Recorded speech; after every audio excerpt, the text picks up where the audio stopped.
هاوڵاتیەک لە ناحیی سیروان سەر بە پارێزگای هەڵەبجە پارچە زەویەک بەبای 6,000 دلار بە خەڵکی لێقۆماوی غەزە دەبەخشێت بەبێ ئەوەی ڕێگە بدات ناویشی بهێنرێت. برایەک بوو هاتە لامان پێی گوتین کە من لێ سەدا پارەم هیچ لە بەردەستانی بەڵام ئەمەوێ بەشدار بم بە خێریەک بۆ خوشکبرایانمان بەڵام ئەو فەرمووی کە من زەویەکم هەیە زەویەکەم لە ناحیی سیروانە لە ڕاستیە نزیکەی 60 وەرقەی پێدا بۆ زەویەکە پێشکەشی ئەمەی کەوتی حەزەکەم لە ڕێی ئێوە لە ڕێی بەخشینەوە پێشکەشی ئێوەی بکەم ئێوەش زەویەکە بفرۆشن و پارەکەی بنێرن بۆ لە قەماوان و برسیانی غەزە.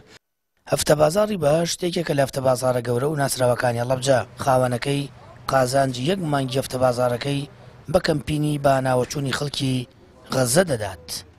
ئێمە وەک هەفتە بازاری بەهەش کە گەوردی هەفتە بازارمانێ لە هەڵەبجە بڕی قاجازی ئەم مانگەماندانەوە بۆ کەسوکارەکانی خۆمان لە غەزە بە تایبەتی ئەوانی کە مناڵ و ژن و پیا و پاکەوتوەکان داهاتەکانی خۆمانمان پێشکەشی ئەوانەکەین و لە خزمەتیان ناوین. وەڵای ڕەحمان جوڵاوە بۆیان کە ئەیان بینی مناڵی ئاوا شیرە خۆرە هەموویانەوە ئێسک و پراسیۆیان دەرکەوتووە ئێمەش بڕیارماندا کە داهاتی ئەم مانگی هەفتە بازارەکەمان بەخشین بە کەسوکاری غەزە.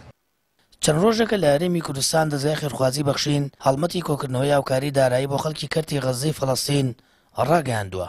هاوڵاتیانیش بە پارە و زێڕ و هەر شتێک لە دەستیان بێت بەگەرم و گوڕێەوە بەدەم کەمپینەکەەوە دەچن و لە ماوەی دوو ڕۆژی ڕابردووشدا تەنیا لە نێو سنتەری پارێزگای هەڵەبجە نزیکەی 50 ملیۆن و 30,000 دلار کۆکراوەتەوە. ئەمە جگەلەوەی بەشێک لە هاوڵاتیانیش بە زێڕ و بە شێوازی دیکە هاوکاری کەمپینەکەیان کردووە. سامان فتاح کەناڵی ئاسمانی پەیام هەڵەبجە.